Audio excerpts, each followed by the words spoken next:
Bienvenue dans l'ascenseur, vous êtes offert par L'Oréal, entreprise engagée pour l'égalité des chances. Leur réussite est remarquable et pourtant on ne parle jamais d'eux. Ces femmes et ces hommes ne sont ni top modèles, ni footballeurs, ni humoristes. Ils sont responsables des ressources humaines, chefs d'entreprise, directeurs commerciaux, entrepreneurs, avocats, médecins. Et pourtant, pour eux, c'était loin d'être gagné au départ. Tous sont issus de milieux modestes et tous ont déjoué les lois de la reproduction sociale. C'est parce qu'ils sont bien plus nombreux qu'on ne le dit, parce que leurs récits sont hyper inspirants, que je leur tends mon micro. Je m'appelle Anne-Cécile Sarfati, je suis journaliste et je travaille depuis des années sur l'égalité professionnelle et l'égalité des chances. Mon podcast, Bienvenue dans l'ascenseur, veut donner une voix à ces personnes au parcours incroyable que j'ai eu la chance de croiser. Bienvenue dans l'ascenseur. Être originaire d'un milieu social moins favorisé, je pense que m'a donné de la force. Pour moi, il n'y a pas de meilleure motivation que l'espoir que vos parents peuvent porter en nous. Mon travail a été pour moi un élément de réussite. En tout cas, ça a été mon ascenseur.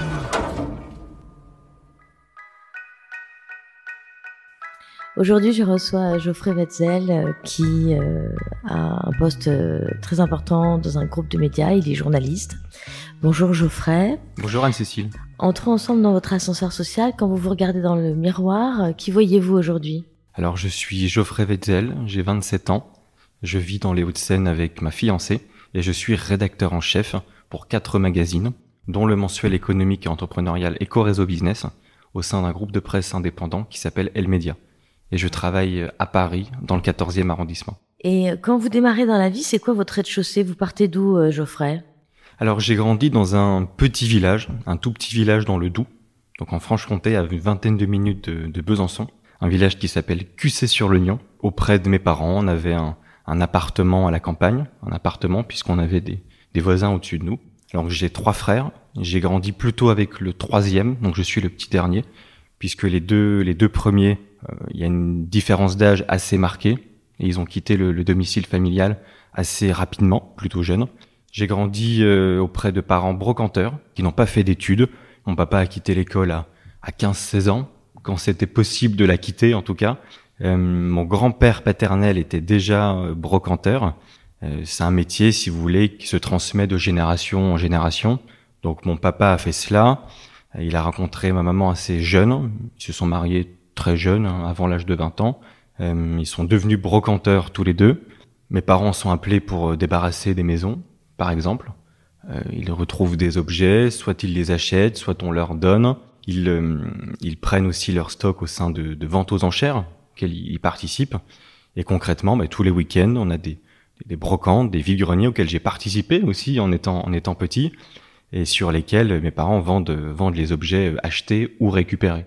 Mais ça suppose quand même, certes, de pas avoir fait d'études, mais certes quand même une certaine érudition sur les meubles, sur l'histoire du mobilier, etc., non ? En fait, mon papa n'a pas vraiment le choix, en réalité. C'est-à-dire que c'est un métier qui se transmettait de génération en génération. Mon grand-père attendait à ce que mon papa fasse le même métier. Si vous voulez, il n'y avait pas de possibilité de faire autre chose. Donc en revanche, effectivement, il y a un savoir-faire qui a été transmis, presque inconsciemment, à mon avis, sur les meubles, sur des objets anciens. Il collectionne beaucoup des poupées anciennes, par exemple, des voitures de manège, ce type de choses. Mais c'est vrai que ça m'a pas vraiment, j'ai pas l'impression que ça m'ait totalement servi, moi personnellement, puisqu'il n'y a pas vraiment de capital scolaire, dans le sens où mes parents, s'ils avaient fait une licence ou un master en histoire de l'art, ce type de choses, ça aurait été à mon avis totalement différent pour moi. Et alors, donc, vous avez parlé des week-ends. Comment se passait la vie au quotidien ? Vous aviez peu de moyens, vous viviez dans un appartement, vous dites dans un petit village, dans un appartement, ça veut dire qu'il y avait un immeuble ? Alors, c'était pas un immeuble, on vivait à 2 c'était une grande maison où effectivement on avait simplement des voisins au-dessus. C'est voilà. Ça, c'était 2 familles qui se partageaient une maison. Exactement, c'est cela. En location ? En location. Vous aviez de l'espace ? On avait à peu près 100 mètres carrés. Ça paraît beaucoup pour l'Île-de-France à la campagne, c'est plutôt petit en réalité. J'avais ma chambre personnelle, donc ce qui était déjà assez bien. On avait peu de moyens. Après, Quand on est enfant, on se rend pas compte vraiment qu'on manque de quelque chose. On n'avait pas grand-chose, mais j'avais pas l'impression qu'il nous manquait quelque chose. Évidemment, on partait jamais en vacances, mais ça, pour nous, c'était presque un luxe de partir en vacances. Donc c'était vraiment la cerise sur le gâteau. Ça m'a pas vraiment manqué, même si je voyais que mes amis, effectivement, partaient régulièrement en vacances tous les étés, et que pour eux, c'était normal. Alors du coup, vous étiez scolarisé où? Alors j'étais scolarisé dans un collège. Alors d'abord l'école primaire au sein de mon village, donc une petite école primaire. Ensuite un collège public, tout ce qu'il y a de plus classique à la campagne, à 20 minutes de Besançon là encore une fois. Un collège assez grand, environ 1000, 2000 élèves, de la 6e à la 3e. Et puis ensuite le lycée, donc lycée public, là encore, à Besançon, donc en ville. J'ai suivi une filière générale, j'étais plutôt bon élève en réalité. Depuis la primaire jusqu'au lycée, ça se passait plutôt bien. Mes parents essayaient de m'aider tant qu'ils le pouvaient, parce qu'effectivement, à partir du collège, je me souviens, ma maman essayait de me faire réciter quelques leçons, etc. Mais elle s'est vite retrouvée et dépassée, en réalité. Mais je me suis accroché, j'ai suivi une filière générale, une filière ES. À l'époque, il y avait encore ces filières-là, économique et sociale, à Besançon. Et vos frères? Mes frères n'ont pas fait d'études non plus. Donc, vous êtes le premier de la famille? Exactement, je suis le premier à avoir obtenu le baccalauréat, à faire des études dans un lycée général. J'avais pas de modèle. Je tâtonnais un petit peu et j'avançais comme un éclaireur finalement. Donc je n'avais aucun modèle. Et vous aviez des rêves d'enfance? Journaliste. Pour votre avenir? Devenir journaliste, c'est arrivé assez tôt en réalité. Comment ça vous est venu ça? Au départ, je voulais devenir journaliste sportif. Donc je suis un passionné de football, de ballon rond, et je regardais souvent la télévision, et notamment Thierry Gilardi, qui commentait les matchs à l'époque, donc l'émission Téléfoot, les rencontres sportives. Et ça m'a toujours donné envie. Il avait cette faculté à nous faire ressentir une certaine émotion, à nous faire ressentir quelque chose. C'est très fort, ça. Et je voulais devenir journaliste sportif. Effectivement, au début, l'économie, l'entreprise, qui sont mes thèmes d'aujourd'hui, on n'y pense pas. En tout cas, dans le milieu dans lequel j'ai grandi, c'est pas quelque chose qui est inné. C'était le sport au départ. Depuis le début. Et quel est le déclic qui vous permet d'accéder, selon vous, au premier étage? Donc, au lycée, en filière économique et sociale, j'ai une professeure principale qui me parle des classes préparatoires aux grandes écoles. Donc, évidemment, je n'en avais jamais entendu parler. Et elle me dit, j'étais plutôt bon élève, je pense que c'est possible que tu y accèdes. Je commence à me renseigner via Internet. Heureusement, on avait un ordinateur à la maison. Je me renseigne, qu'est-ce que c'est, les classes préparatoires aux grandes écoles? C'est un système très particulier qui est unique, je crois, en France, puisque dans les pays étrangers, vous avez les universités, etc. Nous, on a un modèle à 2 vitesses, avec d'un côté les prépas et de l'autre les universités. Donc je me renseigne sur ce modèle, je comprends qu'il est difficile d'accès, je comprends que c'est une voie royale pour accéder à certains métiers, dont celui de journaliste, en tout cas tous les métiers qui sont dits intellectuels. Et donc je me renseigne, je m'inscris à un forum qui s'appelle Prépa HEC. Alors, je ne sais pas s'il existe encore. Forum Prépa HEC, sur lequel des gens, donc de manière anonyme, vont mettre en avant leurs bulletins, leurs notes, leurs appréciations, leur niveau. Et ensuite, vous avez des modérateurs sur ce site qui voient passer un tas d'élèves chaque année et qui vont vous orienter ou vous dire « Tiens, tu as le niveau pour aller dans tel ou tel lycée ».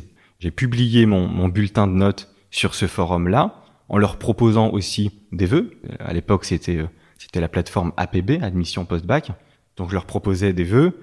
J'avais mis, je crois, certains lycées parisiens, lycées lyonnais, plutôt des bons lycées. Là aussi, grâce à ma professeure principale, qui m'a fait connaître ces lycées-là. Et donc j'avais mis en priorité le lycée Janson de Sailly, à Paris, donc dans le 16e. Je n'avais pas encore connaissance du niveau qu'il fallait pour atteindre ce lycée-là.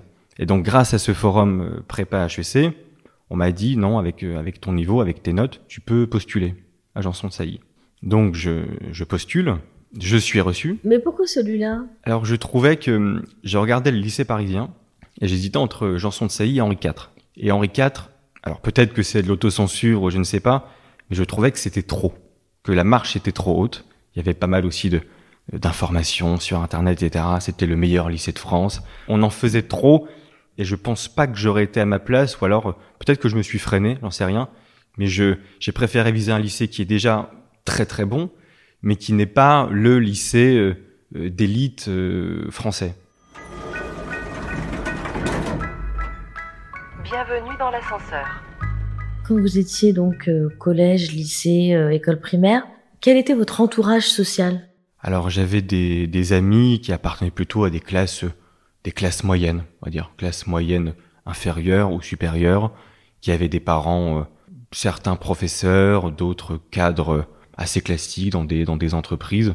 J'avais plus un entourage social, alors parmi mes connaissances, parmi mes amis, qui était un peu plus élevé que le mien, en tout cas. Comment vous l'expliquez ça? C'était la population du lieu où vous viviez Effectivement, il se trouve que moi je vivais dans un endroit, donc dans un appartement à la campagne, ce qui est rarissime. Généralement, les gens ont des maisons, des grandes maisons avec des grands jardins, etc. Quand ce ne sont pas des châteaux, j'avais un château en face de moi. Et donc je fréquentais ces enfants-là. Donc effectivement, peut-être qu'il y a eu aussi une forme d'accoutumance à leur vie, à leur façon de vivre, qui n'était pas non plus... je n'étais pas au milieu d'enfants de bourgeois, hein, loin de là. Mais déjà, c'était la classe sociale supérieure. À la vôtre? À la mienne, absolument. Donc vous voulez dire sur le plan culturel, sur le plan des moyens ou... Les deux sur le plan culturel, plutôt le capital scolaire d'ailleurs. Leurs parents avaient plutôt avaient le bac, au moins, avaient le bac ou avaient fait un BTS, un DUT, ce type de diplôme, donc c'est déjà supérieur par rapport à ma classe sociale. Et puis en termes de moyens aussi, puisque quand vous faites partie de la classe moyenne et quand vous avez un poste de cadre administratif ou de cadre dans une entreprise, vous n'avez pas les mêmes moyens que mes parents qui étaient brocanteurs. Surtout que le métier de brocanteur, il est très très aléatoire. C'est-à-dire que certains mois, si vous achetez bien et si vous vendez bien, vous pouvez tout à fait vous en sortir.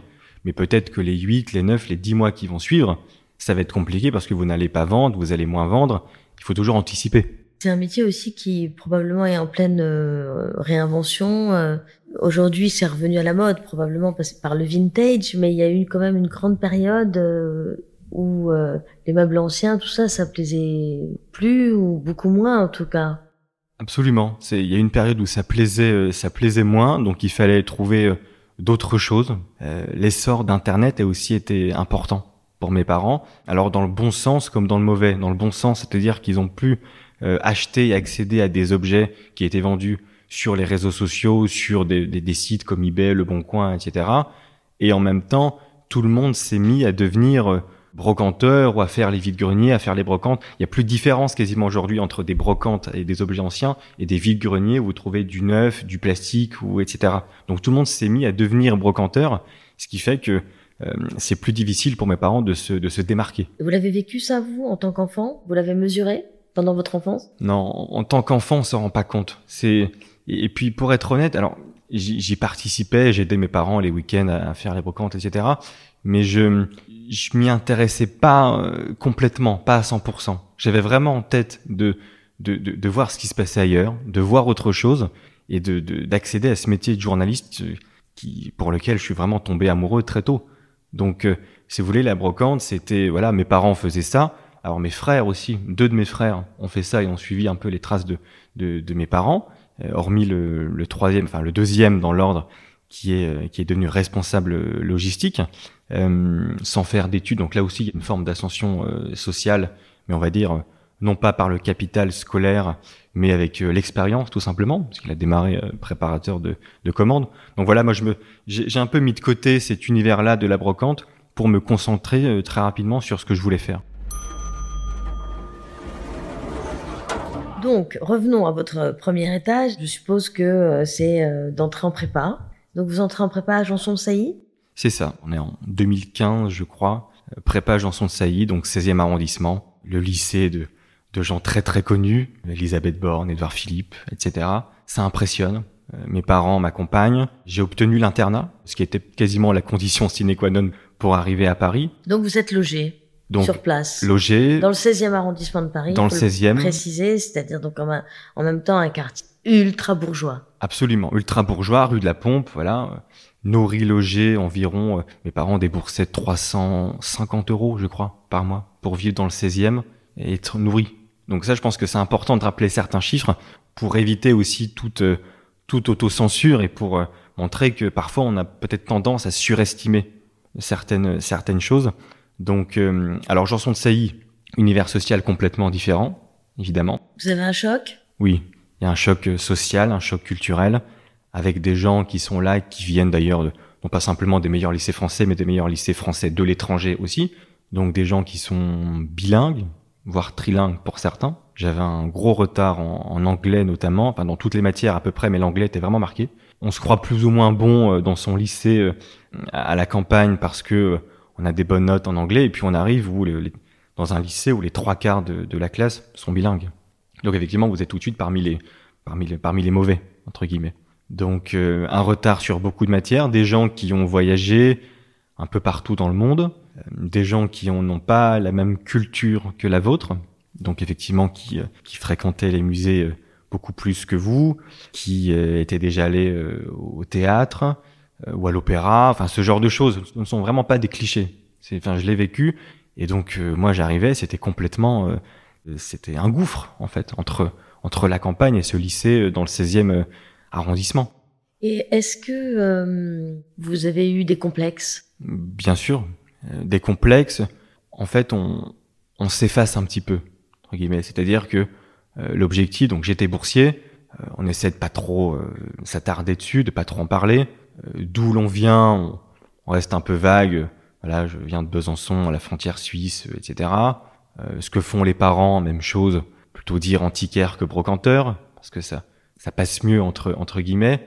J'avais des complexes, mais j'essayais vraiment de pas trop parler de moi, pas trop parler de ma vie, et puis laisser parler les autres. Et pour un apprenti journaliste, c'est pas forcément la mauvaise stratégie. Et alors du coup, vous vous êtes fait des amis ? Alors j'avais des amis, effectivement, donc j'ai eu des amis qui me ressemblaient d'une certaine manière. Il y a un ami avec lequel je suis encore en contact maintenant, c'était l'un des seuls boursiers au sein de la prépa à Janson de Sailly. Voilà. Oui, parce que dans l'internat, il devait y avoir d'autres enfants quand même. Enfin, d'autres Absolument. L'internat était prioritaire pour les enfants issus des milieux plus modestes. Toutes les classes étaient représentées dans l'internat. Moi, j'étais en prépa économique et commerciale. On avait les prépas scientifiques, les prépas technologiques, littéraires, etc., qui se partageaient l'internat. Donc les places étaient quand même chères. J'avais des amis, évidemment. Les amis sur lesquels je compte encore aujourd'hui me ressemblent toujours. Vous faites combien d'années de prépa ? 2 ? Un semestre. J'arrive en septembre. Ce qui est bien ou moins bien mais avec la prépa, c'est que tout va très vite. Donc on se rend compte assez vite si le modèle est fait pour nous ou pas. Dès les premières semaines, vraiment, j'ai compris que ça allait être trop compliqué. Pas nécessairement en termes de niveau d'ailleurs, en termes de méthode. On nous prend, à mon avis, toujours pour des enfants en prépa, là où à l'université, à la fac, on nous prend déjà pour des adultes. Il y avait très très peu d'autonomie en réalité en classe préparatoire. Les professeurs nous disaient, voilà, vous apprenez ça par cœur, vous révisez ça, et puis le concours, ça se passera comme ça, etc. Il y avait très peu en fait d'autonomie, de débat, j'ai trouvé dans ces classes-là, alors que je m'attendais à l'inverse en réalité. C'est très à l'ancienne comme méthode. On arrive dans la classe, on s'assoit, on écoute le professeur. Je caricature un peu, mais pas tant que ça. C'est très scolaire. C'est très scolaire. Je sais pas d'ailleurs si c'est encore d'actualité. C'est un modèle qui fonctionne, mais il fonctionne aussi parce qu'il accueille des enfants qui déjà ont un certain bagage et sont déjà bons en arrivant dans ces classes-là. Est-ce qu'il y a autant de mérite par rapport à un autre système qui accueillerait des enfants d'un moins bon niveau et qui les ferait progresser ? Je ne sais pas. Bienvenue dans l'ascenseur. Donc vous arrivez en septembre et vous partez quand alors ? Alors je pars au mois de janvier, fin janvier, début février. Ma classe préparatoire avait des partenariats avec 2 universités à Paris, la Sorbonne, Paris 1 Panthéon-Sorbonne, et Dauphine. Je choisis la Sorbonne pour rejoindre une licence en sciences sociales. Mais du coup, vous avez perdu votre logement et votre internat ? Absolument. L'internat, la condition, c'était évidemment d'étudier au lycée Janson de Sailly. Donc à partir du mois de décembre-janvier, j'ai dû entamer des démarches pour trouver un autre logement, quitter l'internat, un logement que j'ai trouvé un logement social pour étudiants. Donc ce n'était pas le Crous, mais c'était, on va dire, un partenaire du Crous dans le 19e arrondissement. C'était pas tout à fait la même ambiance entre rue de la Pompe et le 19e arrondissement. J'ai découvert un autre Paris, plus cosmopolite, avec plus de problèmes aussi, plus de pauvreté évidemment. J'ai vécu en peu de temps, en 6 mois, j'aurais pu devenir schizophrène en fait, vraiment, parce que entre passer d'un univers aussi bourgeois à un univers aussi pauvre, alors on est quand même dans le 19e, au cœur de Paris. Donc j'ai été, là aussi encore, il y a eu un choc. Du coup, vous intégrez la première année de licence en sciences sociales, c'est ça? C'est ça. À la Sorbonne, et vous l'intégrez en milieu d'année. Donc j'intègre la licence à la Sorbonne en milieu d'année. Et c'est pas un problème, ça? J'ai dû rattraper, en fait, j'ai dû faire 2 semestres en un seul.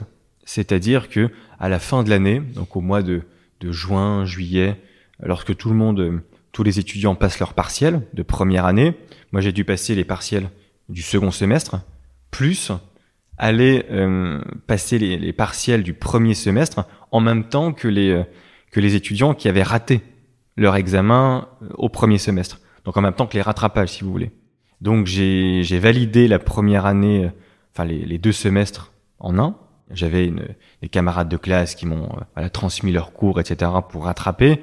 Donc j'ai validé la première année de licence sciences sociales. Avant de continuer ensuite les 2 années suivantes, donc toujours à Paris 1 Panthéon-Sorbonne, et de valider la licence en 3 ans. Qu'est-ce qui vous mène au journalisme, du coup, avec cette formation? Quand on vient d'un milieu modeste, il faut toujours assurer ses arrières. Et c'est vrai que là, si je fais un pas en arrière, ma professeure principale de l'époque du lycée me disait, journalisme ou pas, la classe préparatoire, si vous en faites une, il y aura toujours un point de chute. C'est un moyen, en quelque sorte, d'anticiper un éventuel échec, en réalité. Même si j'avais toujours le métier de journaliste en tête. Donc ensuite, licence de sciences sociales, c'est assez global, assez généraliste comme formation. Ça peut mener au journalisme. D'ailleurs, il n'y a pas de formation véritable qui mène au métier de journaliste, en réalité.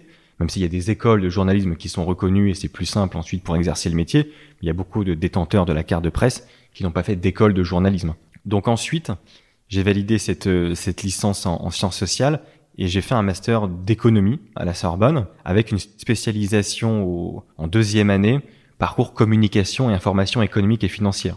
Donc là, j'avais des matières de communication économique et de journalisme économique et financier. Et alors là, vous arrivez à vous loger avec ce logement social, mais vous êtes toujours boursier. Comment vous faites pour financer en fait tout ça? Je suis toujours boursier. Le logement, il ne coûte pas très cher non plus. Là, on est dans le 19e arrondissement. J'ai 20 mètres carrés à peu près, donc un studio que je paye environ 400 et quelques, 450 €.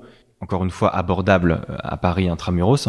Donc je suis toujours boursier, un certain échelon qui me permet quasiment de financer tout mon loyer, et puis ensuite le reste pour les courses, pour vivre au quotidien. Mes parents m'aident. Et puis je travaille dans un centre d'appel au sein de la Sorbonne. C'est un centre d'appel en fait qui appelle les anciens diplômés de l'université pour leur demander, tiens, qu'est-ce qu'ils sont devenus? Est-ce que l'intégration a été simple sur le marché du travail? Combien vous gagnez? Ce type de questions. D'ailleurs, ce qui est utile aussi pour moi, pour accéder et pour intégrer aussi le marché du travail. Donc, je faisais d'une pierre deux coups, en quelque sorte. Vous étiez payé pour finalement vous cultiver sur ce qui allait vous arriver. Et avoir des informations, absolument, sur mon avenir. Finalement, je pose souvent une question dans cet entretien qui est, quand vous rentrez dans la vie professionnelle, est-ce que vous vous trompez d'ascenseur ou est-ce que vous prenez le bon ascenseur? J'ai envie de dire que vous, cette histoire d'aiguillage vers le bon ascenseur, il commence plus tôt, puisque avec cette histoire de prépa, vous estimez finalement que vous avez pris le mauvais ascenseur, ou bien vous estimez que d'une certaine façon, même si vous n'y êtes resté que 6 mois, eh bien, c'était déjà un ascenseur. C'était déjà un ascenseur. J'ai pris le bon ascenseur. Je me suis peut-être pas forcément arrêté au bon étage. La classe préparatoire a été, même si ça a été court, un semestre en réalité, tout est tellement plus rapide qu'on apprend déjà beaucoup de choses en termes de méthode, en termes d'organisation de travail. C'était difficile à supporter, mais je pense que ça a été bénéfique pour moi. Et si j'ai un jour des enfants, je pense que je les inciterai, que je les pousserai à intégrer les classes préparatoires. Parce que je pense que c'est un gain de temps et que on atterrit forcément quelque part après une prépa. Donc j'ai choisi le bon ascenseur. Ensuite, quand je vous dis je me suis arrêté au mauvais étage, c'est plutôt en termes de spécialité dans le journalisme. C'est-à-dire que au départ, je vous disais je veux devenir journaliste sportif. Ça m'a longtemps suivi et puis au fur et à mesure des années et puis après une première expérience dans un média sportif, un média de football, 11 mondial, j'ai un peu déchanté parce que le journal est très très bien, très très bon, c'est pas du tout le problème, mais c'est vrai que travailler sur un sujet qui est votre passion, on perd un peu de saveur, il y a quelque chose qui se perd, on devient plus analytique, plus mécanique, qu'une véritable prise de plaisir. Donc effectivement, on parlait de football toute la journée avec les collègues du matin au soir, et ça m'a lassé en fait. Je me suis dit, je vais quand même pas faire ça toute ma vie. Donc effectivement, là j'ai fait un parallèle aussi avec mes études économiques, et je me suis dit, l'économie, le social, c'est beaucoup plus large. Il y aura toujours des choses à dire. Les sujets sont beaucoup plus intéressants et stimulants pour moi. Donc là, j'ai bifurqué et je me suis spécialisé plutôt en économie. Quels ont été les soutiens reçus pour ne pas rester bloqué au rez-de-chaussée? Alors la professeure principale du lycée, donc j'en ai parlé, qui m'a fait découvrir ce qu'était une classe préparatoire et qui m'a encouragé, poussé à m'y inscrire. J'ai eu aussi j'avais partie d'une association qui s'appelle Article 1, donc qui met en lien des mentors en fait avec des jeunes, des étudiants en fonction de leurs aspirations professionnelles. D'ailleurs, il y a un hors-série dans ce podcast Bienvenue dans l'ascenseur qui est un hors-série dédié à Article 1. C'est une formidable association en réalité. J'ai été mis au contact de Stéphanie, qui à l'époque, alors elle a changé de voix depuis, mais était journaliste au Figaro. Donc elle m'aidait beaucoup sur tout ce qui était CV par exemple. Donc quand je recherchais un stage ou une expérience, me disait voilà, ton CV, il faut plutôt mettre cette photo plutôt que celle-ci, faut insister sur tel domaine, sur tes expériences, même si c'est du bénévolat ou le journal de l'université, il faut mettre en avant toutes ces expériences. Quand on vient d'un milieu social plus modeste et qu'on aspire à un métier qui ne fait pas partie de votre spectre en réalité, vous ne savez pas forcément sur quoi insister. Elle vous a transmis les codes. Exactement. Elle m'a transmis un certain nombre de codes sur les entretiens d'embauche aussi, ce type de choses. Donc ça a été vraiment utile. Donc c'est comme ça que j'ai aussi décroché un stage, alors plusieurs stages. Le stage dont je vous parlais pour le journal sportif 11 mondial, et puis l'autre stage aussi qui va arriver ensuite, Eco Réseau Business, pour lequel ensuite je suis devenu rédacteur en chef 5 ans plus tard. Dans lequel vous êtes toujours. Dans lequel je suis toujours absolument. Donc Stéphanie pour l'aspect article 1. J'ai eu un excellent professeur aussi à la Sorbonne en Master 2, qui était professeur et intervenant puisqu'il était journaliste professionnel. Donc Arnaud Brunet, qui fait partie un peu de l'ancienne école, c'est-à-dire très très rigoureux, qui vous sanctionne à la moindre virgule, mais ça m'a été tellement bénéfique pour en termes d'écriture, en termes de technique rédactionnelle, journalistique aussi. On faisait des exercices de radio aussi en cours, etc. J'ai beaucoup appris auprès de lui et il s'est vraiment impliqué dans ma recherche aussi de stage. Donc là, plus sur l'aspect économique, puisque c'est un journaliste financier à l'origine, passé par des grands groupes, des grands noms comme Challenge par exemple. Donc là encore, c'est une personne qui m'a aidé. On réussit jamais seul en réalité. Je crois que autodidacte, ça n'existe pas. Comme les Américains disent, le self-made man, etc. Ça n'existe pas. On se construit toujours via des rencontres, via un réseau. C'est pas possible de réussir seul. Dans votre ascension sociale, sur lequel il n'y a pas un recul dingue, puisque vous n'avez que 27 ans, mais quand même, on voit bien que vous êtes dans l'ascension sociale déjà. Est-ce que vous avez déjà rencontré des pannes d'ascenseur? Le sentiment d'être coincé entre 2 étages? J'imagine peut-être prépa, là, au tout début, mais est-ce qu'il y a eu d'autres moments? Alors, la prépa, effectivement, donc quand je suis arrivé à Janson de Sailly, c'était vraiment une phase de doute. Là, je me suis vraiment dit, peut-être que là, vous savez, on parle du plafond de verre en termes de genre. Je me suis dit, peut-être qu'il y a un plafond de verre social. C'est sûr, en fait. Ce podcast le montre à chaque entretien. Et là, je me suis dit, peut-être que la marche était trop haute ou que c'était la marche de trop. Donc, il y a eu un vrai moment de doute, d'interrogation. Vous vous êtes dit que vous aviez visé trop haut? D'une certaine manière, oui. Peut-être que, en tout cas, ce lycée-là, à ce moment-là, n'était pas fait pour moi. Ça, c'était une certitude. Et puis, vous le ressentez. Je me souviens, c'est une anecdote, mais qui m'a quand même beaucoup marqué. On a des entretiens de personnalité en classe préparatoire. Là, c'est un exercice que je trouve terrible. Enfin, entretien de personnalité, qu'est-ce que ça veut dire? Donc, vous avez un jury qui est là pour vous écouter, et vous revenez sur votre vie, sur d'où vous venez, quels sont vos goûts, quels sont vos hobbies, à quoi vous aspirez, quels sont vos objectifs professionnels. Et ces entretiens, ils ont lieu tous les combien et pour entrer en prépa ou c'est Non, c'est une fois qu'on a intégré la classe préparatoire, c'est pour préparer au concours dès 2e année. Donc effectivement, dans mon lycée en tout cas, on perdait pas de temps et dès le premier semestre, Donc c'était en décembre. On nous préparait déjà aux oraux des concours des écoles de commerce de 2e année. Donc j'ai participé à cet entretien-là et c'était un choc parce que, enfin, pour les deux parties, pour le jury et pour moi, parce que parler de quoi? Moi, mes activités culturelles, mes goûts culturels, etc. Je suis quand même arrivé devant le jury en disant, moi, mes passions, c'est le football et Louis de Funès. Et honnêtement, je pense qu'ils m'ont regardé et presque gêné, surpris, à mon avis, en se demandant, mais est-ce qu'il a vraiment dit ça? C'était trop populaire. En tout cas, je pense qu'en entretien de personnalité en classe préparatoire dans le 16e arrondissement, on ne peut pas s'attendre à ce qu'un étudiant vous dise « Moi, mon acteur préféré, c'est Louis de Funès. » Et en plus, c'est une question de génération. Donc vraiment, ils étaient surpris. Donc quand je dis cela, Louis de Funès et le football, on est surpris, on me regarde et... Vous savez, c'est pas le « Ah oui », le « Ah oui » intéressé, c'est le « Ah oui », le « Ah oui » surpris, vraiment... Voire condescendant. Voire condescendant. Mais en même temps, est-ce qu'il fallait que je m'invente une vie ou que je m'invente des passions ou des pratiques culturelles que je n'avais pas? On peut pas faire semblant dans un entretien d'une demi-heure sur vos goûts et vos hobbies. Donc effectivement, j'ai pris le parti de parler de ce que je connaissais vraiment. Et j'ai bien compris que c'était entre guillemets pas la bonne réponse. Ou alors, même si certains des étudiants à Janson de Sailly peut-être aiment le football, et ils sont nombreux d'ailleurs à aimer le football, peut-être aussi à aimer Louis de Funès, peu importe, ou des acteurs populaires, ou des pratiques qui sont dites populaires.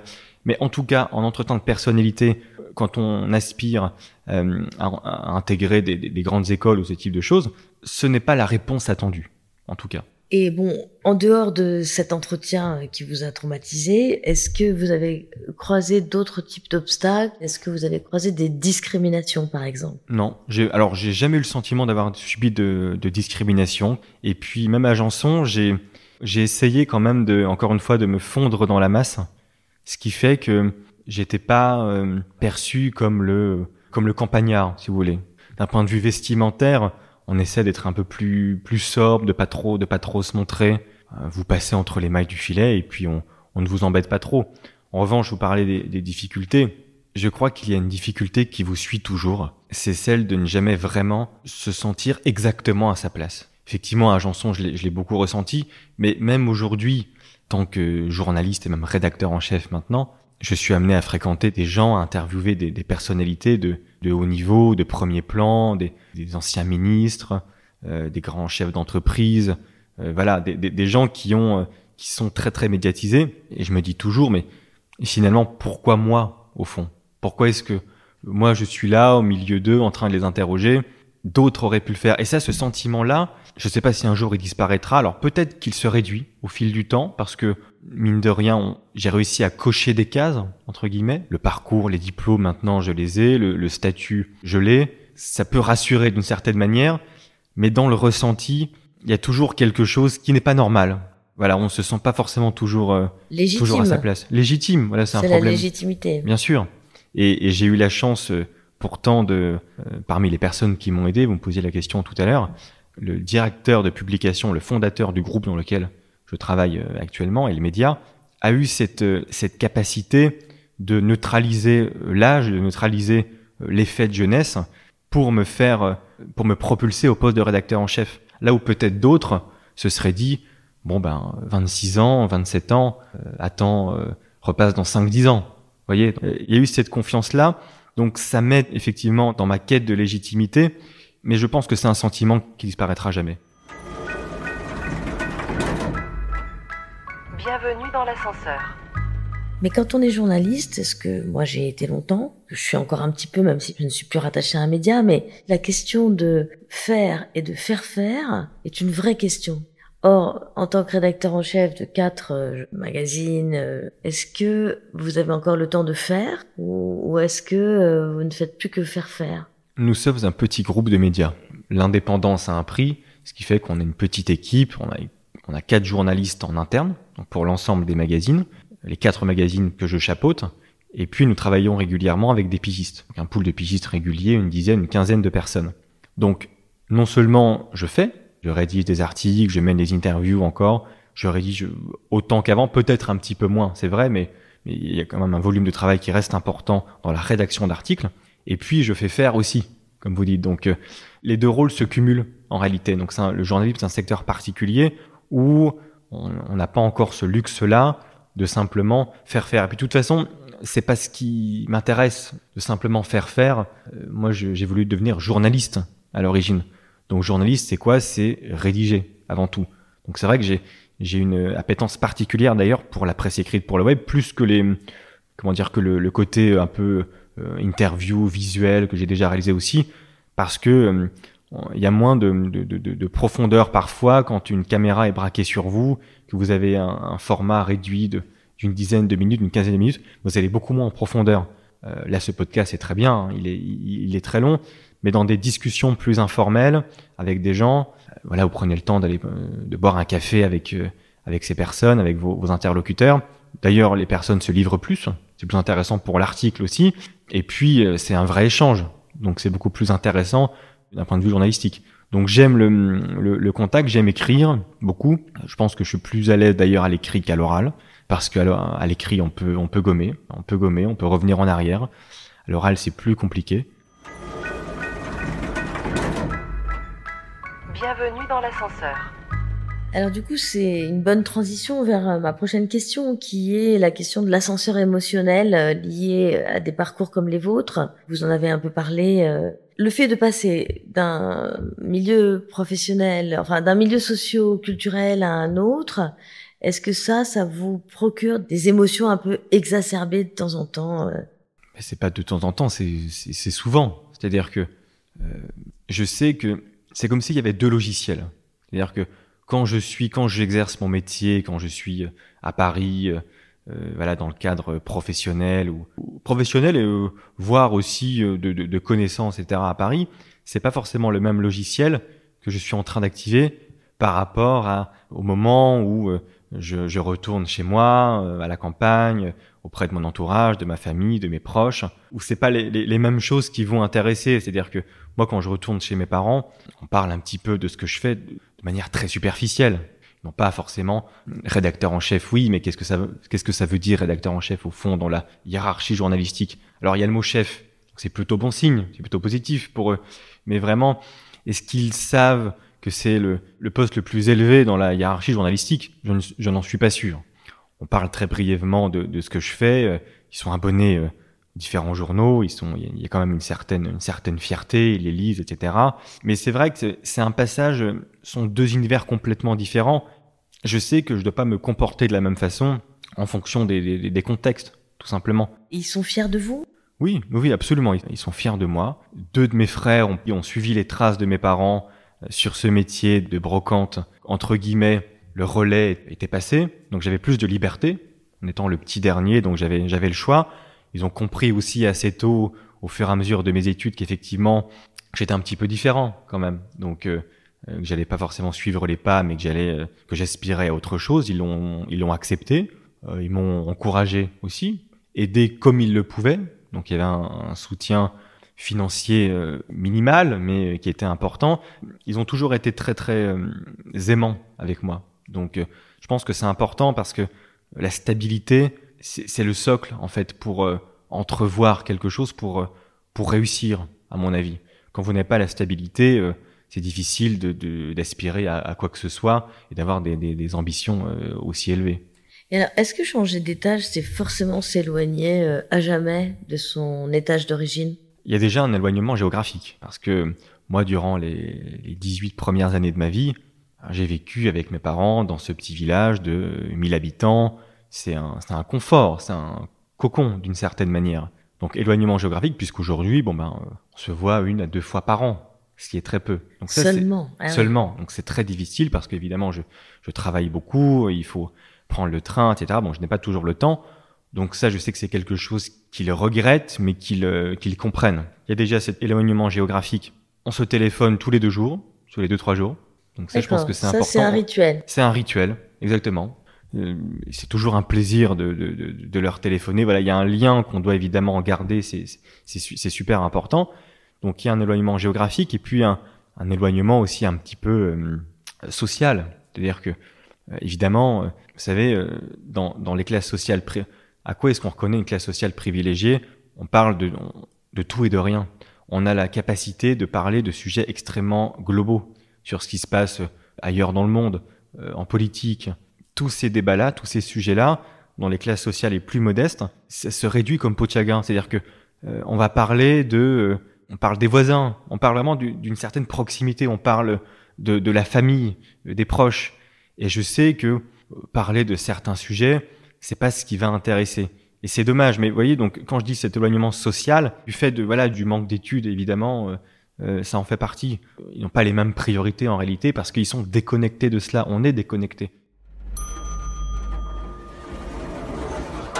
Alors justement, qu'est-ce qu'il faudrait changer pour accélérer l'ascenseur social dans ce pays? C'est très complexe. Il y a beaucoup de gouvernements qui se sont cassés les dents sur ce sujet-là, tout simplement parce que, de manière très très pragmatique, quand vous avez deux mêmes enfants, donc 2 enfants âgés de 3 ans qui arrivent à l'école primaire, en fonction de s'il est né dans un milieu social très modeste ou privilégié, il y a déjà un écart de niveau très très important.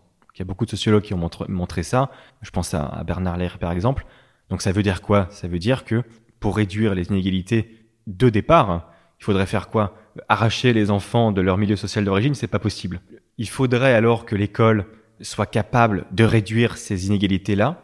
C'est pas le cas. En tout cas, en France, on le voit. C'est plus le cas. C'est plus le cas. C'est vrai, c'est plus le cas. Enfin, c'est moins le cas. Il y a encore des... Il y a toujours aujourd'hui, la réussite scolaire en France est liée, premier facteur de réussite, c'est l'origine sociale, de toute façon. À partir de là, on se rend bien compte que l'école n'arrive pas à gommer... Social ou culturel, parce que les enfants de profs sont pas élevés dans un confort matériel extraordinaire, mais ils réussissent très bien. Vous avez raison. C'est pas simplement le capital économique, finalement, est peut-être le moins important, en réalité. Parce que parmi les autres capitaux, social et culturel, puisque un enfant d'entrepreneur qui aurait arrêté l'école à 16 ans, qui serait qui n'aurait pas fait d'études supérieures, donc qui n'aurait pas de pratique culturelle entre guillemets légitime, cet enfant-là a-t-il plus de chances de réussir qu'un enfant, comme vous dites, d'enseignant, de professeur? Je ne pense pas. Donc l'ascenseur social, comment l'accélérer? C'est très difficile. Donc sur l'aspect économique, les bourses aujourd'hui se fondent sur ce critère économique. Est-ce qu'il n'y aurait pas quelque chose à penser sur l'aspect culturel, par exemple? Effectivement, une bourse aujourd'hui, vous avez 200, 300 euros par mois. Alors c'est très bien, je ne crie pas, c'est vraiment des choses qui fonctionnent en France. Il faut continuer, il faut poursuivre cette initiative-là. Mais culturellement, alors le pass culture existe, mais il n'y a pas de contrôle. C'est-à-dire que on embête les gens qui sont au RSA pour faire 15 heures d'activité supplémentaire. On peut peut-être embêter, entre guillemets, des jeunes qui n'ont pas les bons codes à aller fréquenter des musées, à aller au théâtre, à aller à l'opéra, ce genre de choses. À pousser vraiment les jeunes à avoir ces pratiques culturelles-là qui vont forcément leur servir dans leur ascension sociale. Alors, j'aimerais qu'on revienne un tout petit peu en arrière par rapport aux obstacles, votre sentiment d'illégitimité. Votre fiancée, elle vient d'un milieu socioculturel comparable au vôtre ou d'un autre milieu? Alors, c'est très marrant parce que ma fiancée est étrangère. Donc, elle vient du Maroc. Elle est marocaine. Elle est née à Rabat. Et on s'est rencontrés en première année de master à la Sorbonne. Elle est arrivée en France il y a un peu plus de 5 ans. Elle est venue pour faire ses études. Absolument. Et elle est restée avec vous, du coup. Exactement. Elle avait déjà fait des études donc au Maroc. Elle avait déjà un master en finance au Maroc. Et puis, elle voulait faire des études en France, à la Sorbonne. Donc, il y a ce côté prestigieux aussi de la Sorbonne. Elle a fait le même master que moi à Paris 1 Panthéon-Sorbonne. On s'est rencontrés. Elle vient d'un milieu pas aisé, ni complètement modeste, fille d'enseignante et d'un fonctionnaire. Son papa, donc, qui est décédé depuis, était celui qui était à la charge du programme scolaire, des manuels scolaires des enfants marocains, pour faire simple. Bienvenue dans l'ascenseur. Vos conseils aux jeunes qui veulent prendre l'ascenseur? Je crois que c'est le réseau, enfin les rencontres, forcer les rencontres et le réseau professionnel. La réussite, ça passe par quoi? Peut-être 40% de travail, évidemment. Tous les enfants issus des milieux modestes qui veulent réussir travaillent. Mais ça ne suffira pas. Combien d'enfants modestes travaillent énormément sans jamais réussir? Combien d'ouvriers travaillent énormément en restant bloqués dans leur classe sociale. Donc je dirais le travail 40%. Ensuite, 40% de réseau, de relations. À mon avis, donc le capital social qui est très important pour les stages, pour trouver les bonnes personnes. Donc l'importance du réseau, il y a un formidable réseau qui s'appelle LinkedIn, que tout le monde connaît aujourd'hui. LinkedIn a cette faculté de connecter les gens d'horizons différents, en réalité. Vous êtes stagiaire, vous recherchez un stage, vous avez 20 ans, vous n'avez pas forcément les codes, vous n'êtes pas forcément du bon milieu, vous pouvez vous connecter ou entrer en relation avec un cadre décisionnaire d'une entreprise du CAC 40, par exemple. Donc c'est un formidable réseau, donc j'encouragerais les jeunes à inciter, enfin je les incite à favoriser ces rencontres-là, à se créer un réseau professionnel, à être actif sur les réseaux sociaux, parce que de plus en plus la passerelle est étroite entre le réseau, le réseautage, le networking réel en physique et puis le réseau sur Internet. Et puis oser tout simplement. Il faut aussi une part de chance et d'opportunité, évidemment. Dans mes pourcentages, je disais 40% travail, 40% réseau, 20% chance, opportunité. Et c'est quoi le prochain étage pour vous, Geoffrey ? Prochain étage, continuer à prendre du plaisir. Diriger 4 magazines à Paris, c'est déjà tellement énorme ce qui m'arrive, tellement inattendu. Il faut se satisfaire de ce que l'on a, évidemment. Je suis arrivé à un point où les cases sont cochées. Donc maintenant, il faut vraiment encore plus prendre de plaisir et peut-être moins s'auto-censurer, toujours travailler cette quête de légitimité pour que vraiment je prenne encore plus confiance, à mon avis, même si ça se voit pas forcément peut-être de l'extérieur. Être heureux, tout simplement, avec ma fiancée, donc se marier, avoir des enfants aussi quand j'aurai un peu plus de temps. Revoir aussi plus régulièrement ma famille, mes proches, mes parents. Je pense que c'est un manque que j'ai aujourd'hui. Je pense que c'est pas possible de tirer une croix sur d'où l'on vient, de toute façon. Je vous parlais tout à l'heure d'éloignement géographique. C'est vrai que revenir plus régulièrement voir mes parents, c'est quelque chose qui me tient à cœur et que j'aimerais faire dans les prochaines années, évidemment. Et puis, prochain étage, je sais pas, on veut toujours monter, toujours plus haut. D'abord, renvoyer l'ascenseur, déjà. Ce serait peut-être pas mal. Donc, avec votre podcast, c'est une initiative parmi d'autres pour permettre de renvoyer l'ascenseur. Nombre d'associations existent aussi. Donc, je vous parlais tout à l'heure d'article 1. Il y en a d'autres, je pense au Déterminé, par exemple, oui, aussi. De Moussa Camara. Exactement, de Moussa Camara. Pour les entrepreneurs. C'est ça, qui propose des formations, des accompagnements gratuits pour créer son entreprise, pour devenir entrepreneur. Toutes ces initiatives-là, il faut les mettre en avant. Et moi, en tant que journaliste, j'ai un rôle important. C'est pour ça que je mets aussi en avant toutes ces initiatives, tous ces podcasts, toutes ces associations pour renvoyer l'ascenseur et puis montrer que c'est possible. Merci beaucoup, Geoffrey, pour ce voyage dans votre ascenseur. Merci Anne-Cécile. Si vous aimez ce podcast, abonnez-vous, parlez-en autour de vous, partagez-le sur les réseaux sociaux et laissez un avis, sans oublier de noter 5 étoiles. Bienvenue dans l'ascenseur vous est offert par L'Oréal, entreprise engagée pour l'égalité des chances. Un podcast réalisé par Actuality. Montage et mixage, Romain Majewski. Musique, Kevin O'Leary.